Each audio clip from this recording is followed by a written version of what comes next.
जी हां दोस्तों, अपनी ही बुने जाल में एक बार फिर से फंस गई केंद्र की मोदी सरकार।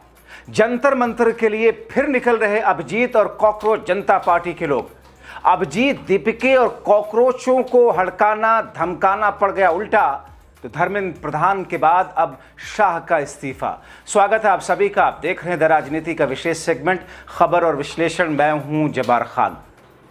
दोस्तों, क्या वाकई केंद्र की सरकार के सामने ऐसी मुश्किलें हैं जिन मुश्किलों के बारे में आप और हम अंदाजा तक नहीं लगा पा रहे? आखिर केंद्र के सामने राहुल गांधी और इंडिया गठबंधन ने किस तरीके की घेराबंदी कर दी है, जिस दबाव में अब केंद्र की सरकार ऐसे फैसले लेने लगी, केंद्र की पुलिस ऐसे कदम उठाने लगी, जिसको उठा करके खुद अपने लिए मुश्किलें खड़ी कर रही है। आखिर अभिजीत, दीपिके और उनसे जुड़े हुए लोगों को यह क्यों कहा गया उल्टा लटका कर सीधा कर देंगे, मगर तभी अभिजीत, दीपिके ने यह कह दिया कि ये बंगाल थोड़ी है। और अभिजीत, दीपिके ने जो ऐलान किया है दोस्तों कि एक बार फिर से जंतर मंतर पर पहले से ज्यादा तेवर और क्लेवर में देश के जन से इकट्ठा होंगे। आ रहे हम जंतर मंतर। स्वागत है आप सभी का। आप देख रहे हैं द राजनीति का विशेष सेगमेंट खबर और विश्लेषण। मैं हूं जब्बार खान। दोस्तों, मौजूदा समय में यह समझा जा सकता है कि केंद्र सरकार अपनी गलत नीतियों के कारण कई सारी मुश्किलों में फंसी है। जो दरबारी मीडिया अभी तक केंद्र सरकार के मोदी और शाह के लिए चरण वंदना करते करते सब कुछ अच्छा दिखाने की कोशिश कर रहा था, अब वो सब कुछ धराशायी होकर के सब कुछ एक्सपोज हो चुका है। मगर दोस्तों, आप सोचिए ना कि अभी बीते हफ्ते जिस तरीके से अभिजीत, दीपिके ने ऐलान किया था कि हम 22 तारीख से देश के अलग अलग हिस्सों में 22 राज्यों में, खास तौर पर जहां पर भारतीय जनता पार्टी की सरकार है और जहां नहीं है, जहां पर दूसरे पार्टियों की सरकारें हैं, वहां भी अपने आंदोलन की शुरुआत करेंगे। मगर दोस्तों, एक दिन पहले अभिजीत, दीपिके ने जब यह कहा कि प्रधानमंत्री मोदी 15 तारीख को 15 अगस्त को स्वतंत्रता दिवस के मौके पर लाल किले की प्राचीर से जब अपना भाषण दें तो उसमें बताएं कि जिंदगी के लिए उन्होंने क्या क्या कदम उठाए हैं या उठा रहे हैं। वो बताएं कि आखिर क्या कुछ हुआ था कि ऐसे हालात में पायलट गन चलाने पड़े। अब दोस्तों, सरकार ने क्या किया, उसकी पुलिस ने क्या किया कि कॉकरोच जनता पार्टी से जुड़े हुए हर वो कदम धराशायी करने की पहल करने लगे। शायद उसे लगने लगा कि जब पहली बार अभिजीत, दीपिके अमेरिका से दिल्ली पहुंचे थे, एयरपोर्ट से जब जंतर मंतर आए थे, शायद उसी वक्त उनको रोक दिया गया होता तो ये सारी स्थिति ना आती। मगर दोस्तों, अगर सरकार उस ट्रैक पर भी जाने की कोशिश कर रही है तो फिर सरकार के लिए और मुश्किलें हैं। अब दोस्तों, अभिजीत, दीपिके की टीम दिल्ली में एक मीटिंग करने जा रही थी अपने लोगों के साथ में, देश भर के वॉलंटियर्स के साथ में। सरकार को यह लगा कहीं इसी बहाने से फिर पे जंतर मंतर आकर के ना बैठ जाए, एक ऐसे समय में जब संसद के अंदर वो घिरी हुई है।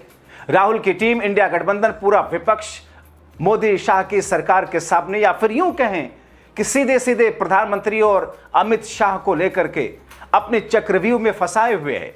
तो ऐसे में अगर जंतर मंतर पर भी उसी अंदाज का जमावड़ा लगा तो फिर शाह को इस्तीफा देना पड़ सकता है। मगर दोस्तों, इन्हीं तमाम उधेड़-बुन में दरअसल जिन जगहों पर अभिजीत, दीपिके ने जिन वेन्यूज को लेकर के, जिन हॉल को लेकर के मीटिंग करने के लिए प्रस्तावित, जो परमिशन लेने के लिए जो मुहिम चलाई या फिर जो कदम उठाया, सरकार को पता लगते ही उन हॉल मालिकों को धमकाया जाने लगा, डराया जाने लगा, यह कहा जाने लगा कि अगर हॉल देंगे तो उल्टा लटका दिया जाएगा। अब दोस्तों, दिल्ली में कॉकरोच जनता पार्टी के प्रस्तावित वॉलंटियर्स मीटिंग को न सिर्फ सरकार ने रुकवाया बल्कि उल्टा लटकाने की धमकी दी। मतलब वाकई सरकार की मत मारी गई है। ऐसे नाजुक हालत में भी सरकार ऐसी धमकियां दिला रही। हालांकि अभिजीत, दीपिके ने जब कहीं भी इजाजत नहीं मिली तो फिर उन्होंने एक प्रेस कॉन्फ्रेंस पार्क में ही कर डाला। अभिजीत, दीपिके ने क्या कहा दोस्तों, हमारे वॉलंटियर्स मीटिंग के लिए हॉल बुक करने के बावजूद अंतिम समय में बुकिंग रद्द करवा दी गई। हॉल मालिकों को धमकियां दी गई, अगर उनके यहां सीजेपी की मीटिंग हुई तो उन्हें उल्टा लटका दिया जाएगा। दोस्तों, अभिजीत, दीपिके कहते हैं कि हमने इंडोर मीटिंग के लिए कई जगहों पर हाल तलाशे, लेकिन किसी जगह हॉल नहीं मिले, कहीं हॉल बुक नहीं करने दिया। हमने करीब 10 जगहों पर जाकर के सभी जगह के हॉल मालिकों से पूछा, पता ये चला कि सरकार की तरफ से उनको धमकियां दी गई। हॉल मालिक ये कह रहे हैं कि ऊपर से प्रेशर है, हम कैसे बुकिंग को अलाउ कर दें? अब दोस्तों आप सोचिए कि देश के जेनजी अभिजीत दीपिके और उनकी टीम को रोकने के लिए अब सरकार क्या कुछ कर रही है। इसी बीच में दोस्तों खबर यह है कि आज 12 अगस्त को एक तरफ संसद में अमित शाह को किसी तरीके से घेर करके राहुल गांधी लाने की कोशिश कर रहे थे। अमित शाह किसी तरह दाएं बाएं करते हुए तैयार भी हुए, मगर फिर उन्होंने यू टर्न मार दिया।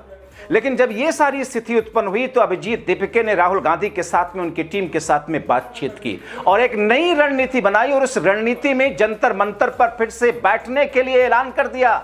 यानी कि जंतर मंतर पार्ट 2 शुरू हो रहा है, जिसमें अभिजीत दीपिके देश भर के जेनजी के साथ में सरकार को हिलाने नहीं बल्कि धर्मेंद्र प्रधान के इस्तीफे जैसा कई इस्तीफा को लेकर के उसकी डिमांड के लेकर के आ रहे हैं। अभिजीत कहते हैं कि आखिर किस बात का डर है, आखिर सरकार क्या कराना चाहती है देश में? इसी को कहते हैं देश के जेनजी का सरकार को डर। वो सरकार जो कहती थी कि एक नरेंद्र सब पर भारी, अब वही इस कदर देश के युवाओं छात्रों से खौफजदा है कि अब सीजीपी को मीटिंग के लिए हॉल बुक करने नहीं दे रही। इसलिए अभिजीत दीपिके ने ऐलान किया, सरकार को लगता है कि वह हमको डरा धमका करके रोक लेगी, तो ये नहीं हो सकता। हम फिर से जंतर मंतर आ रहे हैं, फिर से जंतर मंतर से सरकार को उसके गलत पॉलिसीज के लिए रोकेंगे, उसके गलत कदमों पर लगाम लगाएंगे, नकेल कसेंगे। और इस बार सिर्फ एक इस्तीफे से काम नहीं चलेगा। अब आप सोचिए दोस्तों, सरकार को लगता था कि उसने झारखंड में छात्रों के जेनजी आंदोलन को हाईजैक करके अपना एजेंडा चला लेगी। यही हुआ ना झारखंड में, वहां पर छात्र बैठे अपनी मांगों को लेकर के। लेकिन केंद्र में, संसद में, सड़कों पर घिरी हुई सरकार ने अपने उन लोगों को उतार दिया, अपने भाजपाई समर्थित लोगों को, और उस आंदोलन को हाईजैक कर लिया। पत्थरबाजियां हुई, बिहार और बंगाल से लोगों को भर भर के ट्रकों में बुलाया गया और उस आंदोलन को हाईजैक करके वो सब कुछ किया गया जिसका तमाशा आपने देखा। हालांकि जब पुलिस ने बल का प्रयोग किया, राहुल गांधी ने कहा यह गलत है, नहीं होना चाहिए, नहीं हो सकता ये छात्रों के साथ में, भले ही उसमें कुछ फ्रिंज एलिमेंट रहे हों, भले ही उसमें सत्ता पक्ष के कथित गुंडे रहे हों। अब दोस्तों उस आंदोलन को हाईजैक करके एजेंडा चलाने की कोशिश तो कर रही थी, मगर विपक्ष की इंडिया गठबंधन की सरकार पर निशाना साध कर जंतर मंतर पर हुई बर्बरता के जवाब को, उन सवालों को रद्दी के टोकरी में डाल देंगे उसे लगता था, मगर ये उसी के लिए उल्टा पड़ गया। अब आप सोचिए ना कि सरकार को इतनी भी समझ नहीं कि उंगलियों पर गिने हुए चंद राज्य हैं जहां पर गैर एनडीए, गैर भाजपा की सरकार है, मतलब कांग्रेस की या इंडिया गठबंधन की या विपक्ष की, जबकि देश भर में करीब 22 राज्यों में बीजेपी एनडीए की सरकार है। और अगर 22 राज्यों में देश के जेनजी या इंडिया गठबंधन ने घेराबंदी शुरू कर दी, आंदोलन शुरू कर दिया, तो फिर क्या होगा? और दोस्तों अभिजीत ने तो ऐलान कर दिया है कि अब जेनजी देश के सभी राज्यों में शिक्षा के साथ साथ बेरोजगारी, महंगाई, संवैधानिक संस्थाओं, खास तौर पर चुनाव आयोग पर भी शिकंजा कसेंगे। यहां तक कि अदालतों के उस रवैये पर भी घेराव होगा जिसमें कई बार कुछ जजों पर यह आरोप लगते रहे कि वो सरकार के दबाव में फैसले देते हैं। इसके साथ ही देश की सरकार का एजेंडा चलाने वाली बेलगाम, गटर, 56 इंची बंदर मीडिया, इसके खिलाफ भी जवाबदेही तय करने के लिए ऐलान किया। दोस्तों कहते हैं ना कि जब हालात खिलाफ हों, हवा का रुख खिलाफ हो, खास तौर पर अपनी गलतियों से इंसान बुरे समय में फंस जाए, तो इसी के लिए कहा जाता है कि ऊंट पर बैठे हुए व्यक्ति को भी कुत्ता काट लेता है। और इस समय केंद्र की सरकार, मोदी शाह की सरकार और उनके लोगों के लिए, उनकी नीतियों के खिलाफ यही हो रहा है। आप सोचिए ना कि आ बैल मुझे मार वाली स्थिति खुद सरकार ने अपने सामने उत्पन्न करा ली है। एक बार फिर से देश के जेनजी, अभिजीत दीपिके, कॉकरोच जनता पार्टी से जुड़े हुए लोग, और इस बार तो आप देखिएगा दोस्तों, देश की राजधानी दिल्ली पर सिर्फ वो चंद मुट्ठी भर लोग ही नहीं होंगे जिन्होंने सरकार को झुका करके इस्तीफा लिया, बल्कि उनके साथ में जन सलाब ऐसा होगा जिसकी कल्पना सरकार नहीं कर पा रही है। मैं तो सोचता हूं फिर इन दरबारी पालतू मीडिया के लोगों का होगा क्या, अधकचरे ज्ञान वाले लोगों का, जो झारखंड में ये कह रहे थे कि कांग्रेस की पालतू मीडिया इस आंदोलन को नहीं दिखा रही, कांग्रेस इस पर खामोश क्यों है। तो ऐसी देश विरोधी पालतू दरबारी गटर मीडिया, अधकचरे ज्ञान वाले भारतीय जनता पार्टी से जुड़े हुए, खुद को बुद्धिजीवी भी बताते हैं डंके की चोट पर, उनका क्या होगा? अब दोस्तों एक ऐसी उस स्थिति सरकार ने उत्पन्न कर ली है कि उस जेनजी और सीजेपी से फिर से पंगा लिया है जिसने उनकी अकड़ तोड़ी। धर्मेंद्र प्रधान का इस्तीफा एक नजीर है। सवाल यह है कि आखिर क्यों सरकार ने फिर से गलत फैसला लिया। दोस्तों, जब अभिजीत दिल्ली में सिर्फ मीटिंग करना चाहते थे, उसमें भी सरकार ने हॉल मालिकों को धमकाकर डरा करके उनके जो बुकिंग थी उनको कैंसिल कराया। अभिजीत ने कहा, काफी कोशिशों के बाद हमने एक हॉल बुक किया था, इसके लिए बाकायदा भुगतान भी किया था, उसकी रसीद भी थी, मगर पहले सुबह हॉल के मालिक को धमकी भरे फोन किए गए। मालिकों से कहा गया अगर उनके वेन्यू पर सीजेपी की मीटिंग होने दी गई तो उन्हें उल्टा लटकाया जाएगा।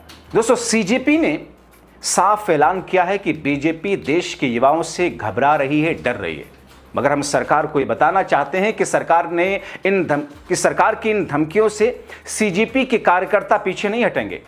अब दोस्तों, आप सोचिए, इस बैठक के लिए किसी तरह की पुलिस की अनुमति की जरूरत नहीं थी, क्योंकि एक इंडोर मीटिंग थी, हॉल में बुकिंग की गई थी। फिर भी बैंक्वेट हॉल या किसी अन्य निजी हॉल को बुक करने के लिए सामान्य तौर पर पुलिस से अनुमति लेने की आवश्यकता क्यों होगी? मगर भाजपा की पिट्ठू मीडिया अलग अलग तरह से झूठ फैला रहा।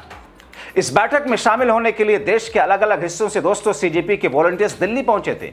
इनमें वो लोग भी शामिल थे जिन्होंने हाल के दिनों में जंतर मंतर पर प्रदर्शन आयोजित करने में मदद की थी, जिससे सरकार घबरा कर धमकी देने लगी। सीजेपी प्रवक्ता आशुतोष रांका कहते हैं कि अगर किसी लेजिटिमेट मीटिंग के लिए लोगों को खुलेआम धमकियां मिल रही हैं तो दिल्ली में कानून व्यवस्था की स्थिति है क्या, समझा जा सकता है। क्या दिल्ली पुलिस सिर्फ बीजेपी के लिए ही काम करती रहेगी? जनता की भी कोई फिक्र है? अब दोस्तों, आप सोचिए, इमेजिन कीजिए कि जिन चंद मुट्ठी भर लोगों ने जंतर मंतर पहुंच करके अपनी आवाज उठानी शुरू की देश के भविष्य कहे जाने वाले जेनजी के लिए, उस जेनजी ने सरकार को घुटनों पर नहीं लाया। उस जेनजी ने सरकार को नाक रगड़ने पर मजबूर किया था, क्योंकि 12 वर्षों से ये छाती चौड़ी करके कहते थे, भैया हमारे यहां इस्तीफे नहीं होते, ये कांग्रेस थोड़ी है सरकार। जो धर्मेंद्र प्रधान उन्हीं जेनजी को आतंकी और इनके लोग, आपने सब कुछ देखा और सुना, क्या क्या नहीं कहते थे। इनकी बददिमाग वो गटर छाप वाली सांसद सोच वाली क्या कुछ नहीं कहती थी, उनकी माओ तक को गालियां दे रही थी।